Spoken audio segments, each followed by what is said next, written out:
పోటీలలో అన్నింటా విశ్వనాథుడే ప్రథముడిగా రావడం వల్ల విశ్వనాథుణ్ణే దళవాయిగా క్షమించండి.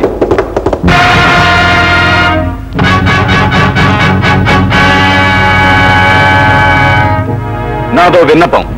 దళవాయి పోటీల్లో పాల్గొనే హక్కు ప్రతి యువకుడికి ఉంది. ఆలస్యంగా వచ్చిన నాకు అవకాశం కల్పించమని అర్థిస్తున్నాను. నా బల పరాక్రమాలు ప్రదర్శించడానికి వీలు కల్పించమని వేడుకుంటున్నాను. అవశ్యం. శక్తివంతులందరూ పోటీల్లో పాల్గొనవచ్చు. ఏది నీ ప్రతాపం చూపించు.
ఆయుష్మాన్ భవ. లే, ఏ పుణ్యాత్మురాలు కన్న బిడ్డవు, ఏ పవిత్రమైన గడ్డ మీద పుట్టావు. ఈ విజయనగర సామ్రాజ్యానికి నిన్ను మనస్ఫూర్తిగా ఆహ్వానిస్తున్నాను. కాశీ విశ్వేశ్వరుడు నిన్ను కాపాడుగాక. ధన్యుణ్ణి. మీ ఆదరాభిమానాలకు పాత్రున్నయ్యాను. చాలా సంతోషం. నీవెవరు? ఎక్కడి నుంచి వచ్చావు? నీ తల్లిదండ్రులెవరు?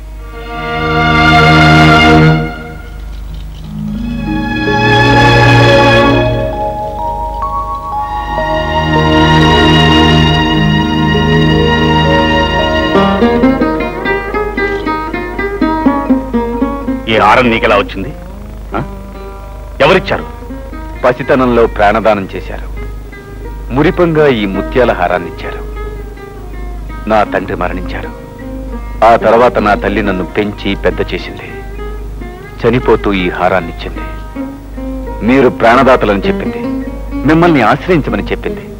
కానీ ఒక సామాన్యుడిగా మీ సహాయం కోరరాదని, ఒక వీరుడిగానే మీ అభిమానాన్ని పొందాలని ఈ పోటీల్లో పాల్గొన్నాను. లలితాంబ, లలితాంబ, ఎవరొచ్చారో చూసావా? రా.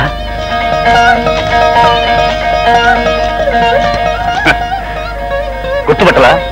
ఆనాడు కాశీ వెళ్ళినప్పుడు తనలాగే నిన్ను మాతృమూర్తికమని ఆశీర్వదించింది ఆ ఉత్తమురాలి కొడుకు. నేడు జరిగిన పోటీలో పాల్గొని విశ్వనాథునితో తలబడి ఎవరు గెలిచారో ఎవరు ఓడారో తీర్మానించలేని సంకట స్థితిలో పడవేశాడు నన్ను. ఏ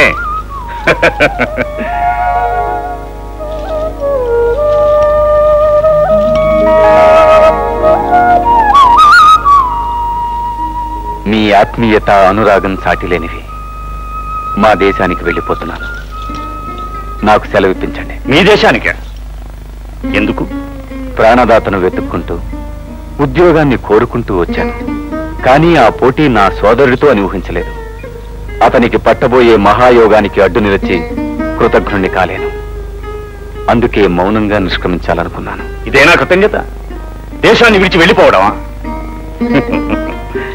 నువ్వు వెళ్ళిపోతే విశ్వనాథుని వీరత్వానికి కళంకం ఏర్పడుతుంది. నా ధర్మ నిర్ణయానికి అపవాద ఆపాదించబడుతుంది. ఎంత మాట! నువ్వు విశ్వనాథుడు అన్నింటా సరిజోదులేనయ్యా. అదొక్కటే కాదు, దళవాయి పదవిలో నియమించబోయేది నేను కాదు, మహారాజు. వారి సముఖానికి నువ్వు రాకుండా విశ్వనాథుడు ఒక్కడే వస్తే ఏమనుకుంటారు? నా బిడ్డ కోసం నేనేదో కుట్ర చేశానని అపోహపడతాను.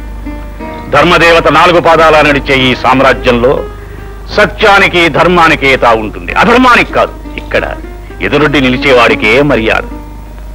ఆశ్చర్యంగా ఉంది. న్యాయాన్యాయ విచక్షణాచరణలైన మీరు పరిష్కరించలేకపోయారా? అవును ప్రభు, పోటీ అంటేనే జయాపజయాల సమ్మేళనం. ఒకరికి విజయం లభిస్తే ఇంకొకరికి పరాజయం తప్పదు. కానీ ఇక్కడ జరిగిన పోటీలో ఇరువురు గెలుపొందారు, ఇరువురు సమఉజ్జీలు అనిపించుకున్నారు. ఇరువురిని ప్రవేశపెట్టండి. ఎవరు? ఒకరు విశ్వనాథ నాయకుడు, మన నాగమ నాయకులు వారి ఏకైక పుత్రుడు. మరొకరు పదవి నాశించి వచ్చిన పరదేశి. ఈ ఇరువురిలో విజయం ఎవరిని వరిస్తుందంటారు? సందేహం లేదు, ఎవరినో ఒకరినే వరిస్తుంది. బాగా చెప్పారు.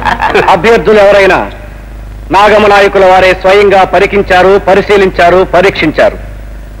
స్వపర భేదాలు లేని వారే దళవాయిని ఎన్నిక చేస్తారు. చిత్తం ప్రభు.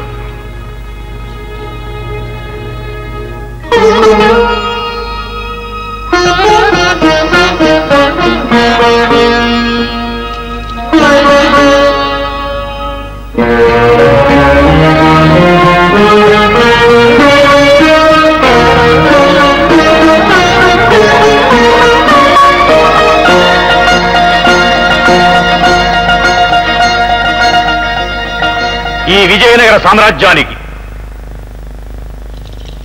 తిమ్మప్పని దళవాయిగా నియమిస్తున్నాను. సన్నజాజి పక్క మీద సంకురాత్రి, మొగుడు పెళ్ళాలుగా మొదటి రాత్రి, పెదవులు అడిగిన రుచి రాత్రి, కౌగిలి అడిగిన కసి రాత్రి, కవ్విస్తున్నది చలి రాత్రి, కవ్విస్తున్నది చలి రాత్రి. సన్నజాజి పక్క మీద సంకురాత్రి.